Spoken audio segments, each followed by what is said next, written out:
तो एसआईआर जो होगा उसमें इंटेंसिव जब इन्वेस्टिगेशन होगी तो वो लोग पकड़े जाएंगे इसलिए ममता बनर्जी को पता है कि ये सब मेरे वोटर्स पकड़े जाएंगे। ममता बनर्जी की पूरी राजनीति इन घुसपैठियों के ऊपर बेस्ड है। ये घुसपैठिए हैं, ये भारत के नागरिक नहीं हैं और ये उनको चुनते हैं और वो उनके लिए रेवड़ी बांटती रहती है। ममता बनर्जी को डर लग रहा है कि जो मेरा वोट बैंक है वो तो घुसपैठियों का वोट बैंक है, वो भाग जाएगा तो मैं क्या करूंगी, मैं तो हार जाऊंगी। पश्चिम बंगाल में एसआईआर की शुरुआत हो चुकी है और इसी बीच ममता बनर्जी ने अब चुनाव आयोग के लिए पत्र लिखकर कहा है कि जल्द से जल्द अब एसआईआर को पश्चिम बंगाल में रोक दिया जाए। आखिरकार जिस एसआईआर के चलते तमाम बांग्लादेशी अब अपने देश भाग रहे हैं, म्यांमार भाग रहे हैं, ममता बनर्जी को एसआईआर से इतना डर क्यों है सर? देखिए, ममता बनर्जी की पूरी राजनीति जो घुसपैठी हैं हमारे देश में, बांग्लादेशी हों या जो बाहर के लोग हैं, रोहिंग्याज हों, उनके ऊपर बेस्ड है और ये जीतती भी वैसे ही हैं और ये सरकारी मशीनरी को मिसयूज़ करके और इन लोगों को सरकार की कॉस्ट पे पाल रही है, बढ़ा रही है और इनकी राजनीति करती हैं। इसीलिए वो बार बार वेस्ट बंगाल में जीत जाती हैं। वेस्ट बंगाल की जो ओरिजिनल जनता है वो अब माइनॉरिटी हो गई है। इन्होंने ममता बनर्जी ने ऐसा कर दिया है कि वो सब आ गए, उनकी 2 पीढ़ियाँ आ गई, 3 पीढ़ियाँ आ गई। जिस किसी के माता पिता नहीं आए उन्होंने नकली माता पिता यहाँ बना लिए, उनका एक voter election card, epic card जिसको हम बोलते हैं, वो बनवा लिया, उसके बाद वो वोटर बन गए। तो एसआईआर जो होगा उसमें इंटेंसिव जब इन्वेस्टिगेशन होगी तो वो लोग पकड़े जाएंगे इसलिए ममता बनर्जी को पता है कि ये सब मेरे वोटर्स पकड़े जाएंगे और जो भी इलेक्शन होगा, अगर वो चैलेंज होगा या पहली बात तो वो जीत नहीं पाएंगे, दूसरी बात अगर वो कोई जीत जाता है, अगर वो चैलेंज होगा तो वोटर्स की लिस्ट जब स्क्रूटनाइज होगी तो ये सब पकड़ा जाएगा। इसलिए ममता बनर्जी तो इसका, क्योंकि वो उनके हाथ रंगे हुए हैं, इस तरह से काली पूरी इन्होंने हाथ काला किया हुआ है, तो वो तो चाहेंगी कि एसआईआर बिल्कुल ना हो।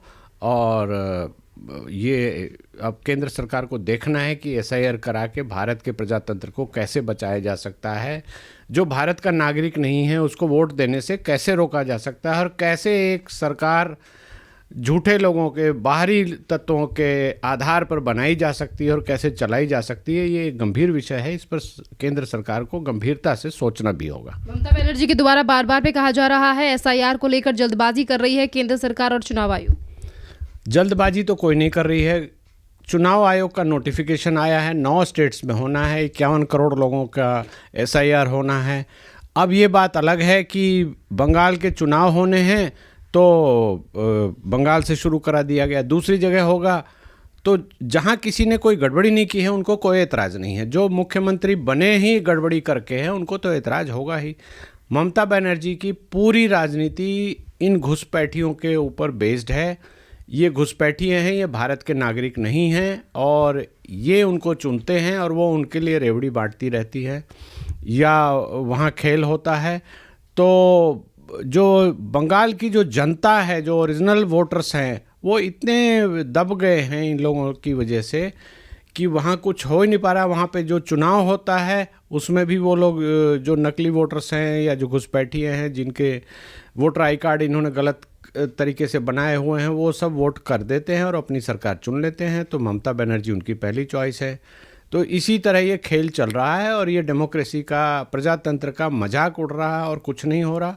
तो केंद्र सरकार को चाहिए कि एसआईआर गंभीरता से वहाँ पैरामिलिट्री फोर्सेस के हेल्प से जैसे भी हो कराएं और ममता बनर्जी जितना भी रोकना चाहें उसकी कोई चिंता ना करें, क्योंकि भारत सरकार को बचाना है, देश का एक अभिन्न हिस्सा है, उसको बचाना है। नहीं तो ममता बनर्जी ऐसी गड़बड़ी करेंगे ही करेंगे। एसआईआर के शुरू होने से पहले ममता बनर्जी की पार्टी के नेताओं ने चुनाव आयोग के अधिकारियों को धमकी दी और अब ये खबरें भी सामने आ रही हैं कि बीएलओ, जिन्हें चुनाव आयोग के द्वारा फॉर्म बांटने का काम दिया गया था, जिसमें से एक बीएलओ की हत्या भी कर दी गई है। देखिए, मौत पर क्या कहेंगे? हाँ, ये तो बहुत ही दुखद है और सबसे पहले ये आईना है, भारत के प्रजातंत्र के सामने एक आईना है कि आप जो प्रजातंत्र के जो पैरामीटर्स हैं उसको अगर आप लागू कराने जाओगे तो वहीं पर मार दिया जाएगा उसको। वो बेचारा सरकारी कर्मचारी था, वो कहीं पर बीएलओ गया, वहाँ पर सर्वे करने गया, तो उसको मारने का कोई औचित्य नहीं है। जब तक गड़बड़ी नहीं है तो उसको क्यों मारा जाएगा? ये एक दहशत फैलाने की कोशिश है और कुछ नहीं है। इसमें आप देखेंगे जो नोटिफिकेशन इशू हुआ है उसके अंतर्गत 7.5 लाख बीएलओ बनेंगे। 9 स्टेट्स में ये होना है और 51 करोड़ के करीब जनता का एसआईआर होना है। तो उसमें से एक छोटा हिस्सा बंगाल में है, जो बंगाल में सरकार चुन देता है और उसकी बदौलत ही ममता बनर्जी सरकार बन जाती है, बना लेती है और पावर में आ जाती है, मुख्यमंत्री बन जाती है। तो वो तो चाहेंगी कि उनकी दुकान इस तरह से ना बंद हो और वो चाहेंगी कि गड़बड़ियाँ जो कर रखी हैं वो कहीं डिटेक्ट ना हो, कहीं पकड़ी ना जाए। तो ये एक बहुत गंभीर सवाल है। इसके ऊपर केंद्र सरकार को, कोर्ट्स को बहुत गंभीरता से इस पर एक्शन लेना चाहिए, विचार भी करना चाहिए और देखना चाहिए कि हमारी डेमोक्रेसी का किस तरह से मजाक उड़ाया जा रहा है। और अगर ऐसा होता रहा तो वोटिंग का कोई मतलब नहीं है, कोई लॉजिक नहीं है। आप जो सरकारी कर्मचारी जो जा रहा है सर्वे करने, उसको मार देते हैं, उसको धमका देते हैं, उसको दहशत फैलाते हैं। तो जाहिर सी बात है कि जब एक बीएलओ की हत्या हो गई तो दूसरे बीएलओ भी जाने से डरेंगे और वहाँ पर फिर वो बाद में ये होगा कि वो ज़बरदस्ती उनसे कुछ लिखवा कर अपडेट करवा देंगे और फिर ममता बनर्जी कहेगी कि ये बहुत सही हो गया, हमने सब कुछ सही कर दिया और अब इस पर चुनाव कराओ। तो ये तो बात है कि हमारे जो डेमोक्रेसी में सेंध लगाने की बात है। और सबसे दुखद बात ये है कि गड़बड़ी ये कर रहे हैं और ये रूलिंग पार्टी पे चार्ज लगाते हैं कि वोट चोरी ये कर रहे हैं। सच्चाई तो ये है कि असली वोट चोरी का नमूना ये है। इसको जब सरकारी तंत्र पकड़ने जाता है तो वो उनके साथ जोर जबरदस्ती करते हैं, मारते पीटते हैं, हत्या भी कर देते हैं। तो इस तरह से ये चीज़ें रुकेंगी नहीं तो हमारे प्रजातंत्र का एक तरह से माहौल उड़ाया जाएगा और ये गलत है। इसको कहीं भी कैसे भी ये रुकना चाहिए और एसआईआर होनी ही चाहिए, नहीं तो हमारे देश में ये बीमारी घुन की तरह घुसती जाएगी, दूसरे प्रदेशों में भी घुस जाएगी। अभी आपने देखा बिहार में कितने दांवपेच खेले गए और बिहार चुनाव के रिजल्ट के बाद सब भूल गए क्या खेल हो रहा था। तो ये सारी चीज़ें हमारी डेमोक्रेसी को बचाने के लिए मुझे लगता है कि बहुत ही आवश्यक है और इस पर कार्रवाई होनी भी चाहिए। चुनाव आयोग के द्वारा 12 राज्यों के लिए आदेश दिए गए हैं कि एसआईआर किया जाएगा और सिर्फ ममता बनर्जी को ही इतनी ज़्यादा परेशानी क्यों है? क्योंकि जिन राज्यों में एसआईआर होने वाला है उसमें से तमिलनाडु और कई राज्य ऐसे भी हैं जहां एनडीए या बीजेपी की सरकार नहीं है।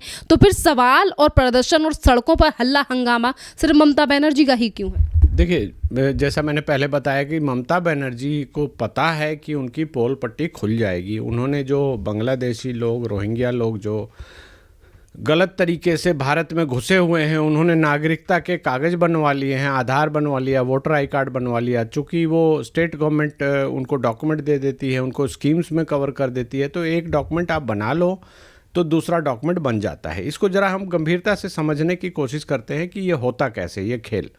ये खेल जो बंगाल में होता है कि जो भी बांग्लादेशी या जो भी बाहर का आदमी आया हुआ है उसको वहाँ की जो स्टेट गवर्नमेंट की जो वेलफेयर स्कीम है उसमें पहले चुपचाप इनरोल कर लिया जाता है। उसके बाद वो अपना इनरोलमेंट का डिटेल दिखाता है, उसके बेसिस पे वो आधार बनवा लेता है, उसके बाद वो एपिक कार्ड इशू करवा लेता है, उसके बाद वो वोटर बन जाता है।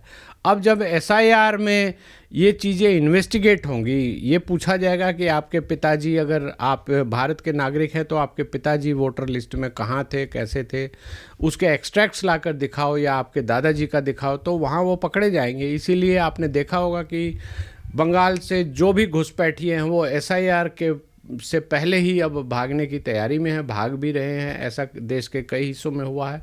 तो ये बहुत सोचा समझा, बहुत सूझबूझ का कदम है और हमारे डेमोक्रेसी को बचाने के लिए बहुत आवश्यक कदम है, बहुत ज़रूरी है और ये होना चाहिए। और एसआईआर के थ्रू ही जो हमारा वोटर लिस्ट है जो उसको प्योरिटी मेंटेन की जाएगी, तो ये बिल्कुल होना चाहिए वेस्ट बंगाल में। तो चलो, जब से एसआईआर की शुरुआत पश्चिम बंगाल में हुई है तमाम अवैध बांग्लादेशी अपने देश भाग रहे हैं। इस पर क्या कहेंगे? ममता बनर्जी को इन्हीं के जाने का डर है क्या? हाँ, इनका जाने का डर है। ममता बनर्जी का वोट बैंक ही वही है, उन्हीं के वोट से वो जीत जाती है और डेमोक्रेसी का मजाक उड़ाती है वहाँ पर। उनको पता है कि ये सब जब भाग जाएंगे और मैं हार जाऊंगी, इनका वोट पड़ेगा नहीं। एसआईआर के बाद जो होगा, जो जेन्युइन बंगाल के लोग हैं, जो वोटर हैं, वो अपनी सरकार अपने हिसाब से चुनेंगे, तो वहाँ पर चांसेस ये लग रहे हैं, ममता बनर्जी को डर लग रहा है कि जो मेरा वोट बैंक है वो तो घुसपैठियों का वोट बैंक है, वो भाग जाएगा तो मैं क्या करूँगी, मैं तो हार जाऊँगी।